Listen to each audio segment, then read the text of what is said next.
Ladies and gentlefers and all in between, this is Zoophonics.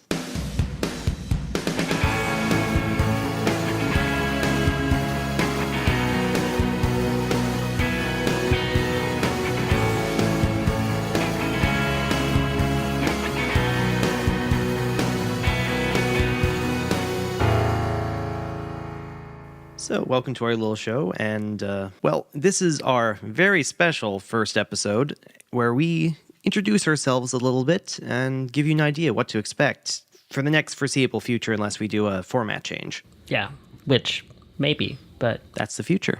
and we'll figure it out as it happens.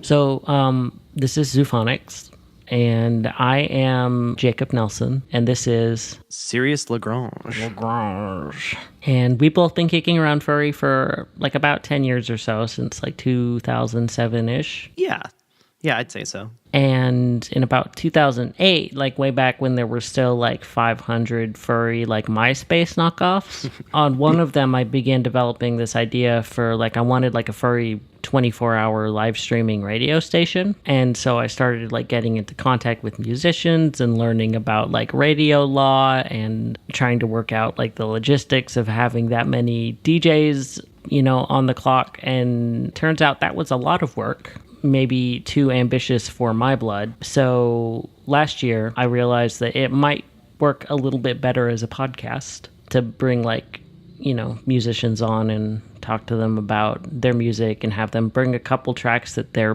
proud of, you know, that we can talk about. And I sort of got dragged into this, but that's okay. It's a happy dragging. Yeah, I am nervous about my ability to host as a single one person, so I was like, hello, boyfriend. Hello, boyfriend. You're here now too. All right, so let me put together my radio voice. So yeah, that was kicking around for a long time, and sort of a heads up, the way that the format's going to work is we do our little intro-outro thingamajiggy, where we sort of introduce our artist, and then we start talking to our artist, and we have them present us 4 songs, and we discuss the songs before and after. Before, we'll give them a chance to give a preface for the song and sort of explain, like, you know, the background of it. Yeah. And then afterwards, we sort of discuss and ask questions about, you know, how it was made, why it was made, and general feelings about it. And then after all that, we jabber on a little bit about sort of just anything they need to talk about to plug future projects.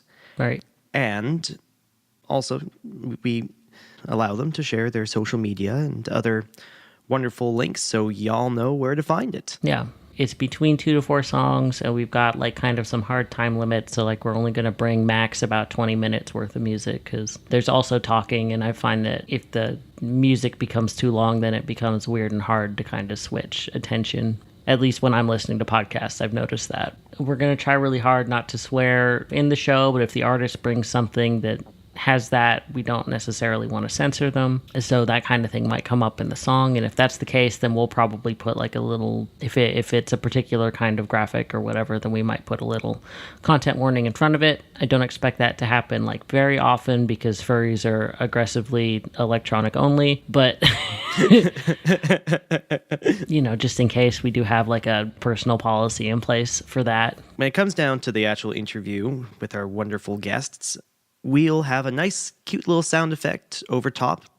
I don't know, like, what do you think, like a squeaker or, Oh my God. some sort of Oh my God. Mellotron thing? Or The squeaker is the furriest thing I can possibly imagine. so that's that. Yeah, it's word of law now. If it's not like easy to kind of remove, because I think there will probably be some that like we can just pull out and it won't be a big deal. But if it's kind of embedded in the middle of a sentence or whatever, then we'll put a little bleep over it. And God, the squeaker is going to be A thing. yeah. I hate it, but we have to do it now, I guess. But what we do promise is that it won't be so loud that it's painful to hear next to all of the other words, because I've noticed that about bleeps, where often they will be just like, yikes. But it was sort of nice to talk naturally, so to speak. Yeah. Even though, I mean, but it would get very distracting if one of our guests has like a lot of swears inside of them. I have a lot of swears inside of me, but I can do it sometimes, so. This is child-friendly mode. Yeah. Also, when it comes down to content, generally, like, we sort of let people sort of have their say. We try not to focus on politics at all. Of course, if the song is political in nature and it's one of the showcase songs, we might discuss a little bit of it.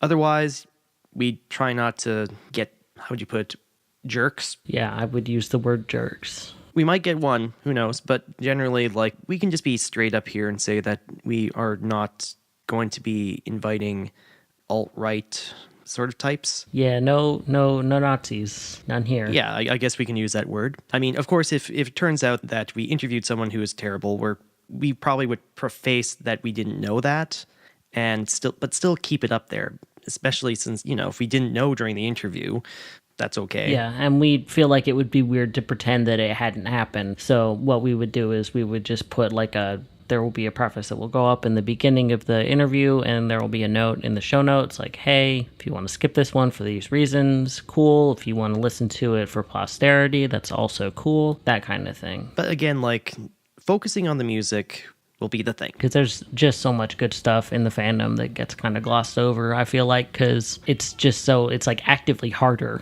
to listen to it, because like if you're on FA, for instance, you got to like stay on the page for 3 minutes, which is not how I use Fur Affinity. No, that doesn't work at all. And like there's not a way to search furry musicians on SoundCloud, like that's not like a tag people use. Because there's just so much good stuff, and there's so much different good stuff than you would think probably. I feel like, it's really common to kind of like dip your toes into electronic music, I think, because it's a lot more accessible than some of the other types. But there's a lot more than just that, and I feel like that you'll get some of the like rock and stuff like up on stage at like a convention. But I feel like other than the handful of people who do live shows at conventions, like we're missing out on a lot of really good like country and post rock, rap. That's here we have it.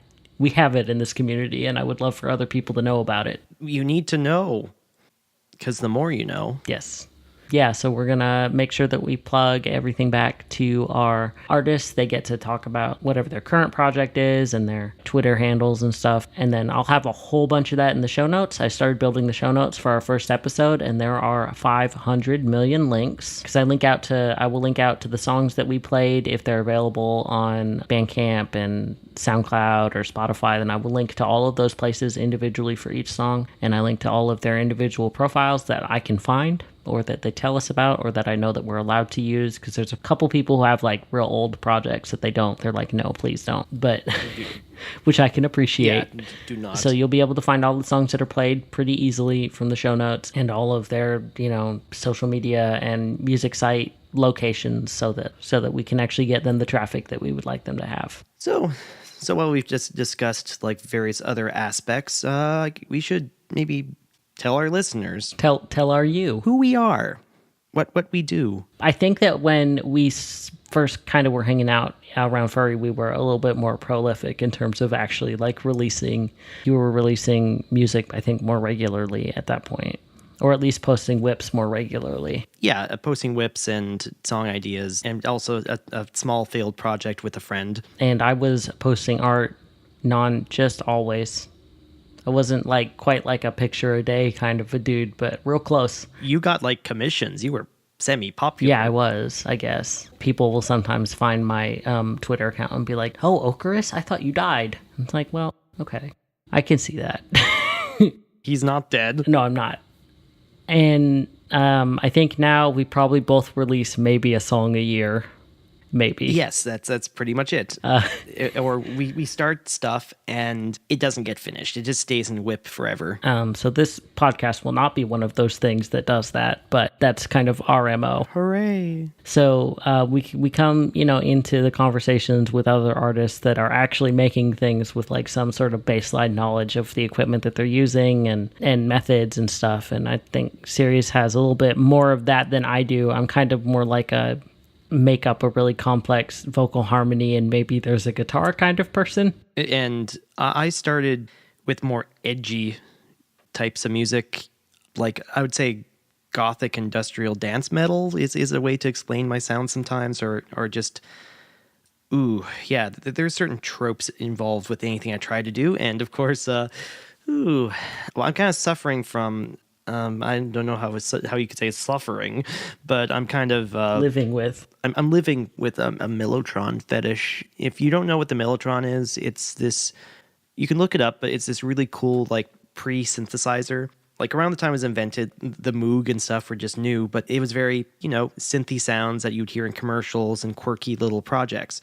A lot of these pop bands back in the day and prog rock bands, they needed, strings and horns and stuff, but they couldn't really bring that around touring. So few bands incorporated this instrument, which has all these little tapes in it, like underneath the keys. You press it down, it plays. It has like an 8-second limit, and you got like a full orchestra, but it has a sound to it that's not. It's a little ethereal because these are samples from real musicians in the 60s recording like just one long note, right? And then you play that polyphony, and that's like, wow, there's dead people in my music. Anyway, so it's a very haunting sound because you got the tape noise, you got the tube amplification, and yeah, it's a pretty cool thing. So check that out, and maybe one of these days when we show off our own music, you'll hear a bit of that.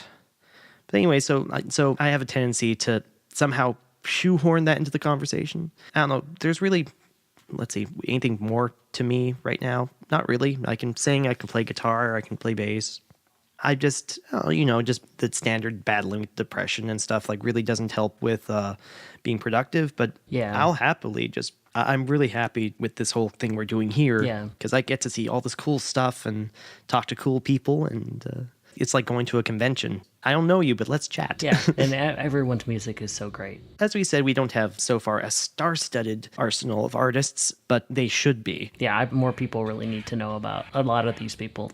Oh my God, it's so good. So I think we said all that needs to be said. I did want to just kind of add, we're going to do our darndest to update just about every 2 weeks, but there's a lot of factors that go into that, and one of that is finding artists who are willing to be interviewed, which is like we've got a whole bunch of names to contact, but everyone in the fandom has ADD, so it's can be a little difficult to actually nail down a date. And to start, we are going to focus on solo artists to start until we can get a feeler out to how we would do multiple people. Right now, we feel like we can probably handle about 4 people, including us, in a conversation at a time. If it gets much bigger than that with 3 or 4 piece bands, then we're not sure how we're going to handle the crosstalk or how big the episode might get. So, or we could just ask for them to choose one person to rep them, be it the songwriter or one of the musicians who just knows the project. Or one thing I was thinking, because a lot of furry bands, all of the musicians will also have solo projects. So I was thinking about just bringing them on as solo episodes, and then, maybe they bring a song that they had a particular hand in writing from the band, or they just get to plug the band and be like, please check it out, or something like that. So I'm sure we'll figure it out. But the other thing that might kind of get in the way is I do work a full-time job darn near about 30 hours a week, and I'm also starting at a quarter university this year as opposed to like a semester college, which is what I've been doing. So I might drop off the face of the earth. Then I'll have to fill in if we want to keep our schedule. But for the most part, we're sort of sharing the editing. But when the time comes for that, I'll do the rest of the editing. So it should be okay, but there's a lot of plates in the air, so we'll see. And if something's, or we're late a week or we skip a week, then it's probably because of a life reason. All right. So I guess that pretty much covers it. Let me pull up a list of most of the places that we are. We do have our website and stuff all set up. When this goes up, I'll also post the RSS link so that you can put it into your podcast catchers. We can't be on iTunes until we have 3 episodes up, I think, and we are going to submit to Spotify, but we don't know how that's going to happen. It'll probably take a few more episodes. Yeah. So in the meantime, we have a SoundCloud, Twitter, Tumblr, a Facebook, and I do have, but have not finished setting up, a personal account kind of Spotify. And those are all Zoophonics, Zoophonix. And the website is just zoophonics.com. Still spelled that same way. And then I think that the Spotify is also Zoophonics spelled like that, but there's literally nothing there right now. But what most of those are for... what the SoundCloud is for and what the Spotify is for will be when our artists that we interview have songs that we played that are on those platforms. We'll make a little playlist and just stick them in there so you can find them easier. And that's what those are for, pretty much. Pretty much. Oh, and a Tumblr also. I don't remember if I said Tumblr, but we do also have a Tumblr that is also Zoophonics. The Tumbles. Yeah, we got the Tums. So if you do not like one social media, we have other social Yep. media except for Instagram. Yeah, I was thinking about maybe an Instagram, but I don't know what I would put there. So What do we put on there? It's such a visual format. yeah, so probably not, but maybe. So we won't keep you much longer. For those who are curious, there is a full version of the theme song. The version with lyrics doesn't quite match, so we're going to post the instrumental. Likely that will be our next upload. And then after that, we'll be uploading our first official episode. That one should be up. The first episode should be up tomorrow, which is August 9th. So again, I am Sirius, And I am Jacob. and we are Zoophonics. That works so well. It will make it work. Yeah. All right. Good night, everybody. Have a good afternoon. A good morning, a good evening, a good morning. Have a good everything.